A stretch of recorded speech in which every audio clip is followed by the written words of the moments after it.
परंतु भारत के लोगों को आईना दिखाने वाला कोई चाहिए। जब तक आईना न दिखाया जाए वो संभलते नहीं। दूसरे लोग कह रहे हैं पर हम नहीं संभलते भी नहीं, समझते भी नहीं। ये पुण्य भूमि है और परमात्मा ने, आप उसका धन्यवाद करें परमात्मा का कि उन्होंने इस धरती पर पैदा किया है, जहां वो वहाँ इस धरती पर उनको भेजता है जो उनके प्रिय है।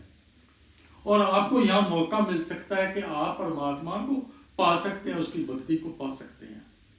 आज देखो बहुत सारी जो विश्व में तकरीबन बहुत से मुल्कों में भगवान की भक्ति हो रही है, हरे कृष्णा कृष्णा, और जगह जगह भगवान शिव के महामृत्युंजय मंत्र के पाठ भी हो रहे हैं। और वहाँ के आके लोग यहाँ कहते हैं कि भाग्यशाली धरती है कि यहाँ भगवान ने बार बार अवतार लिया। हम बहुत ही पीछे हैं। परमात्मा का मतलब हम परमात्मा से निकारे हुए हैं कि परमात्मा ने कहीं और मुल्क में अवतार नहीं लिया। तो अगर आप इतने भाग्यशाली हैं, हमें अपना रुतबा समझना चाहिए, अपनी ड्यूटी समझनी चाहिए, हमें क्या कार्य करना है। तो इसके लिए बार बार सारे को आईना दिखाना पड़ता है। हमें बहुमुखी गुण हमारे अंदर होने चाहिए। नंबर 1 कि मैंने इस धरती पर जन्म लिया सिर्फ अपने लिए, मैं स्वार्थी ना बनूं, अपने लिए नहीं जिया। जानवर जीते हैं तो अपने लिए जीते हैं, परंतु हम जानवर नहीं हैं। हम उस प्रभु के प्यारे हैं, तो उसने कोई रिस्पॉन्सिबिलिटी दी है, सिलेक्ट किया है कि हमें जन्म लेने के लिए। श्रीमती एनी बेसेंट बाहर से आई और आगे यहाँ की होकर रह गई। इस धन्य भक्ति पर, धरती पर मैं आई हूँ तो वापस नहीं जाऊंगी। अभी अभी ऋषिकेश में औरत है, फ्रांस से आई यहाँ अपने परिवार के साथ, हस्बैंड के साथ, 2 दिन बच्चों के साथ यहीं की होके रह गई। उनको कह दिया आप जाओ, मैं नहीं जाऊंगी। और शायद किसी आपने देखा होगा जहाँ माँ आरती ऋषिकेश में होती है, गंगा जी की आरती, एक कुछ बड़ी उम्र की हो गई है ना, मिडिल एज से ऊपर हो गई महिला, वहाँ आरती में शामिल होती। वहां से सब कुछ आ रहे हैं, धन दौलत त्याग के, करोड़ों लाखों रुपए त्याग के आ रहे हैं कि हम वहाँ इस पुण्य बुद्धि पर जाएं जहां परमात्मा के साथ हमारा मिलन हो सकता है। जहां से आए हैं उसके साथ हम जुड़ सकते हैं और ये जो पुण्य फल है हमें मिल सके, वो वहां से आ रहे हैं। और परंतु हम लोग नकल कर रहे हैं उन लोगों की। थोड़ा सा अच्छी बात तो नहीं है ना। तो इसलिए इस रिस्पॉन्सिबल को समझने के लिए परमात्मा, और देखो झांसी की रानी, उनके हस्बैंड ने देश के लिए बलिदान दे दिया, परंतु वो पीछे नहीं हटी, अपना सब कुछ वार दिया और बाद में शहीद भी हो गई देश के लिए। तो नर हो या नारी हो, हमें अपने दायित्व को, अपने फर्ज को, और परमात्मा ने जिसके लिए भेजा है उसको हम लोग भूलना नहीं चाहिए। मुक्ति का दरवाजा यही है, सृष्टि का शुरुआत ही यहीं से होती है। और जब सृष्टि बहुत गंदी हो जाए तो विनाश भी यहाँ होता है। परमात्मा का अवतार भी लेता है, सबको इकट्ठा करके अंत में स्वाई। तो let us be very responsible, और उसके लिए महान गुणी प्रतिभा हमारे अंदर होनी चाहिए। सिर्फ ये नहीं कि मैं अपने लिए जीऊं, अपने लिए सिर्फ जीऊं।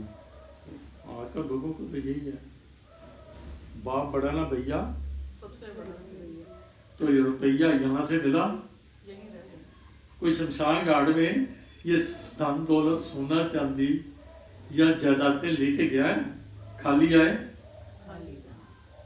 तो हमें तो फिर कुछ ना कुछ ऐसा करके जाना चाहिए कि जाने के बाद लोग कहें कि वाह इसने संसार के, समाज के लिए, देश के लिए, या प्रभु की भक्ति में लीन होकर सबको उस तरफ लगाया। वन थिंग इज देयर कि मैं, अगर मैं चाहूं मैं भक्ति करूं, मैं चाहूं कि मैं स्वार्थी बन के जीऊं, मैं चाहूं कि अकेला मैं जी लूंगा और मैं ऐश प्रस्ती कर लूंगा, तो ऐसे लोग मारे जाते हैं। अंत बहुत बुरा है। मुगलों का तो देखा, आखिरी बादशाह जो था 2 गज जमीन ना मिली, इस भूमि में उसको 2 गज जमीन भी नहीं मिली, यहां से उसको निकास कर दिया, अंग्रेजों ने निकाल दिया। तो बड़ा रोया, और उर्दू में कहते हैं कि जातिवार रोते रोते बोला, इस धरती में मुझे 2 गज जमीन कब्र के लिए 2 गज जमीन नहीं मिली। तो अंत हमारा यही है। तो बहुमुखी प्रतिभा वाले लोगों को चुन के लोगों को यहाँ भेजा जाता है परमात्मा ने, कि कुछ कर गुजरो, कुछ करो, अपने लिए भी, देश के लिए भी, समाज के लिए भी, जितना जितना हो सके। अगर मैं स्वार्थी बन जाऊं, क्या मैं अपने परिवार को पाल लूंगा? मैं स्वार्थी बन जाऊं, क्या मैं अपने बच्चों को, अपने हस्बैंड को जो ड्यूटीज है अपनी निभा पाऊंगा? परिवार में रहते हुए भी निस्वार्थ बन के जीना, निस्वार्थ बन के कार्य करना, ये तो शोभा देता है। और यही नहीं, आपके ऊपर रिस्पॉन्सिबिलिटी है गली मोहल्ले की, देश की, समाज की। और देखो, मैं अगर सुरक्षित नहीं हूं,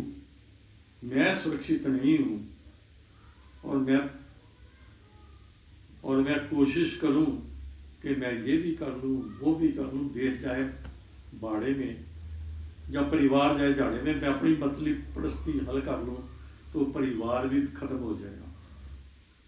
अगर समाज के प्रति आपके अंदर जागरूकता नहीं, समाज खत्म हो जाएगा। देश के प्रति जागरूकता नहीं, देश भी खत्म हो जाएगा। ना आप जी पाओगे, ना आप भक्ति कर पाओगे, ना समाज के लोग कर पाएंगे, ना देश कर पाएगा।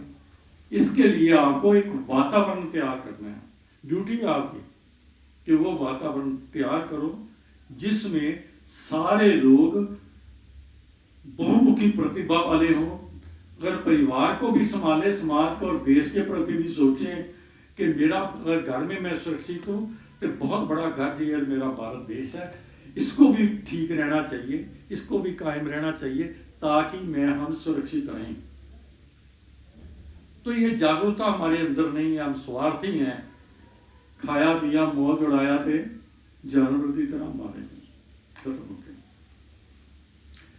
आपने देखो, एक तो होते हैं बूचड़ खाने जो जानवर को काटते हैं, मारते हैं, खाते हैं लोग, वो तो है। तो निम्न श्रेणी की सोच है खाने, ये ऐसा एक दूसरे को खाना। तो ये काम किसका होता है? किसका है? निम्न श्रेणी का है। निम्न श्रेणी का कार्य निम्न लोग करते, निम्न प्राणी करते हैं। निम्न प्राणी का मतलब ये पशुता की सोच है। तो अभी अपनी सोच जो है बड़ी प्रतिभाशाली, अच्छी बनानी चाहिए। अगर मैं भक्ति करना चाहूं तो उसमें विघ्न ना पड़े, तो मुझे घर भी चाहिए। अगर मैं भक्ति करना चाहूं तो मुझे घर भी ऐसा हो कि जहां मुझे कोई अड़चन ना बने,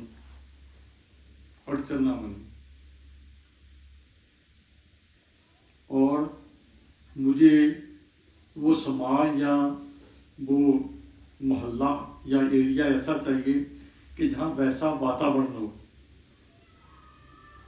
एक दूसरे को बूस्ट होते हैं ना, तो रोज एक बार मिल लीजिए थे, मिल के इकट्ठी भक्ति करें, मिल के इकट्ठे देश के बारे में सोचें, मिल के इकट्ठे मॉरल प्रिंसिपल जीने की कला का सीखें। तो ऐसा वातावरण बनाना पड़ता है। और जब जिस देश के लोग इस तरफ चल पड़े तो देश सुरक्षित रहता है। और देश का हाल तब बुरा हुआ, 700 साल देश गुलाम रहा, 750 साल, इसलिए कि सब मतलब प्रस्त हो गए, सब स्वार्थी हो गए। मैं जीऊं बाकी को नीचा दिखाऊं, मैं जीऊं तो बाकी। तो जो नीचा दिखाता है, सिकंदर ने भी जातिवार कहता है कि मैं तो आखिरी सांस में रह, मैं मरने वाला, मेरे हाथ बाहर निकाल दो कि खाली आया, मैं खाली जा रहा हूँ। ये सबक है सबके लिए। परंतु हम सोचते हैं अकेले दम तक मैं सब बटोर के साथ ले जाऊं, ऐसा होने वाला नहीं। और दूसरी बात, हर एक को ये सोचना चाहिए। अगर भगवान कृष्ण की सब बहुत गुणगान करते हैं ना, प्रभु का अवतार करते कि नहीं। अब बहुत ही भजन कन्हैया पर गाए, पर कन्हैया का बहुत बड़ा लेसन है। बुरा व्यक्ति बुरा है, बुरा व्यक्ति। जब आप घर में कोई दाल लाते हो, कुछ लाते हो कि मेरे घर की दाल है, तो मैं इसमें से कंकर क्यों निकालूं, गंदगी क्यों निकालूं? खा जाओ सारी, फिर खाओगे तो बीमार होगे। तो उसमें सफाई करते कि नहीं करते? तो उन्होंने कहा अच्छा अर्जुन ने हथियार फेंक दिए। तो भगवान क्या कहने लगे, तू हथियार क्यों फेंक रहा है? तू धर्म युद्ध लड़ना है तुमने। कहते सामने मेरे चाचे ताए भतीजे, मेरे सकों के संबंधियों के सारे बच्चे, या सके चाचे ताऊ और गुरु तक है बीच में, गुरु तक है बीच में, मैं कैसे करूं? ये नहीं, मेरा हाथ कांप रहे हैं, मेरा दिमाग हिलता है, मैं नहीं इतने करूं। कहते हैं मैं परमात्मा के रूप में आपको कह रहा हूं, धर्म युद्ध है ये। बुरा बुरा है, चाहे अपना है या पराया है, परंतु हम क्या कहते हैं 100 ਦੇ ਗੁਣ ਨੇ, ਜਿਹੜਾ अपना है ना 100 ਦੇ अवगुण ने। करे शाबाश, कोई नहीं, शेर उत्तर है तो क्या होया नहीं, ठीक है ठीक है। हम उसको सुधारने के बजाय और बिगाड़ते हैं। करते करते सारे घर का माहौल बिगड़ गया, करते करते गली मोहल्ले का बिगड़ गया, करते करते देश समाज का माहौल बिगड़ गया, और यहाँ से जसूस पैदा होते हैं, देशद्रोही पैदा होते हैं, दूसरे के साथ एजेंट मिलके देश को बर्बाद करते हैं, देश को लूटते हैं, देश को नुकसान। ऐसे घर को भी बर्बाद करने वाले घर में ही बैठे होते हैं। जब हमारी सोच धार्मिक हो जाए, जब हमारी सोच अच्छी हो जाए कि हम कृष्ण बन के लिए थोड़ी देर के लिए इस धरती पर आए हैं, परमात्मा का धन्यवाद करें कि हमारा संयोग बना है, कि इस देश में आए, हमारा संयोग बना है, इस परिवार में आए, और हमारा संयोग बना है कि सारे लोग एक विचारधारा के हो जाए, कि हम टेम्परेरी ऑन दिस प्लेनेट है, धरती पर हम टेम्परेरी हैं। कोई ऐसा तो है नहीं कि जन्म विनाशी है सारे। तो हम ऐसे हैं तो cooperate each other for all the good things. हर ज्योत से ज्योत जलाते चलो, प्रेम की गंगा, और एक दूसरे को उत्साहित करें कि तेरे जीवन का लक्ष्य क्या है। वाइफ के हस्बैंड को, हस्बैंड के वाइफ को, और बच्चों को समझाएं कि आपके जीवन का लक्ष्य क्या है।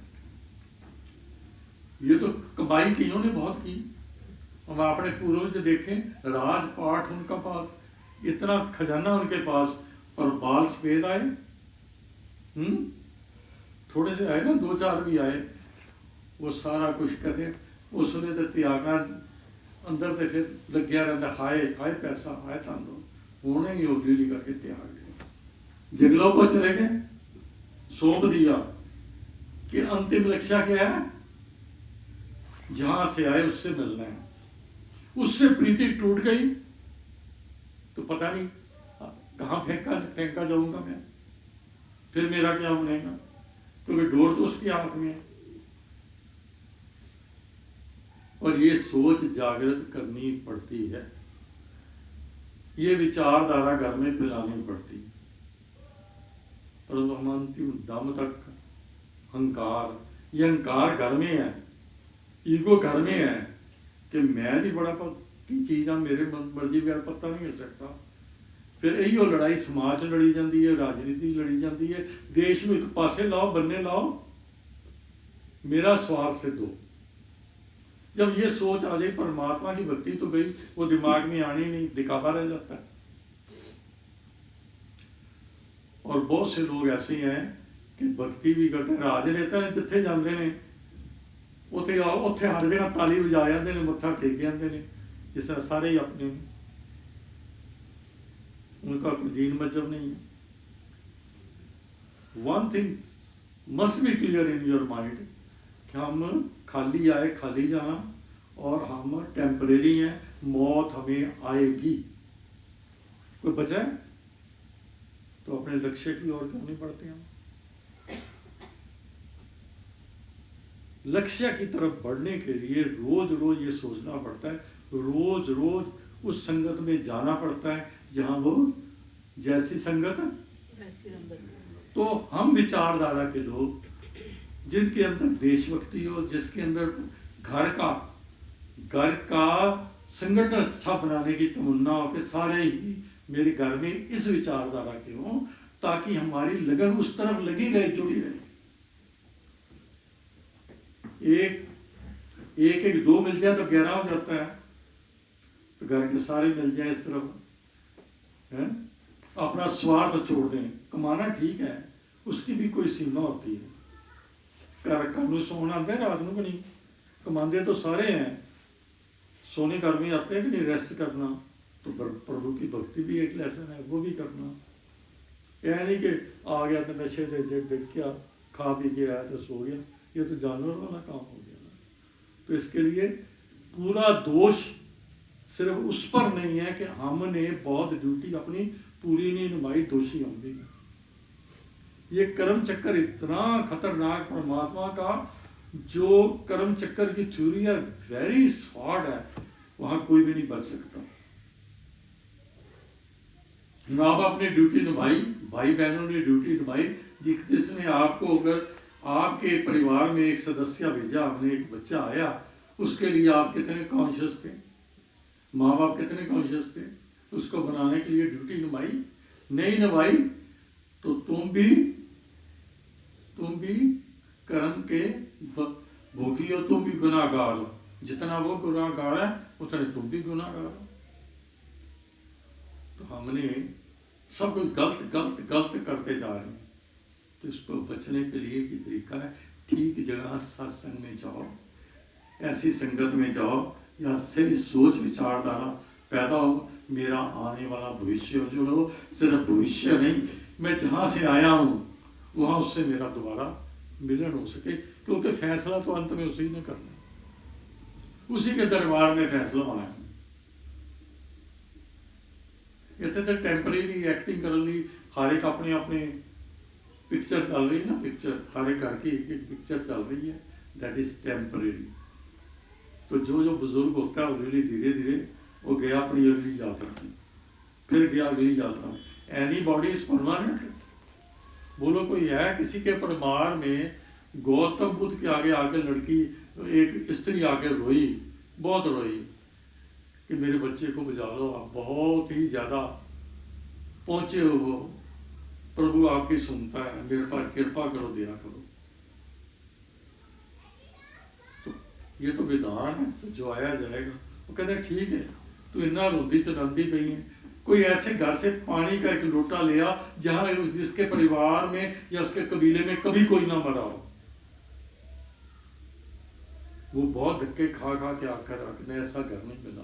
कहता है घर नहीं मिला तो ये तो परमात्मा का नियम है, ऐसा होके रहेगा। अगर ऐसा होके रहेगा, अपने धरती के साथ चिपटे नहीं रहना, अपने घर के साथ चिपटे नहीं रहना, अपने परिवार के साथ चिपटे नहीं रहना, तो फिर थोड़ा थोड़ा छूटना तो ऐसी सोच अंदर लानी ही पड़ेगी, नो अल्टरनेटिव। चाहे स्त्री हो चाहे पुरुष हो, लानी ही पड़ेगी। आखिर फैसला मेरा अपना होना है, कोई इकट्ठे तो नहीं गया, ले ब्याह करा लेता तो हम मरिया तो चल मैं भी छलांग मारी, सती प्रथा दे रहे हैं। आपके बिछड़े फिर कब मिलेंगे। और जो पहले गया अपनी यात्रा पर निकल गया, वो एवं पढ़ता नहीं है कि बनाते सत जन्म दे लिखे जो कर एक जन्म का भी नहीं जे, नॉट फॉर वन सिंगल। शुगर करो कि जन्म चल गया तो चल गया। तो ये तो खेल ऐसा है, पिक्चर ऐसी है, ड्रामा ऐसा है, जो एक्टर बाहर निकल गया वो निकल गया, उसकी जगह होर आ गया। सारे अपनी अपनी इस स्टेज के ऊपर पार्ट अदा कर रहे हैं।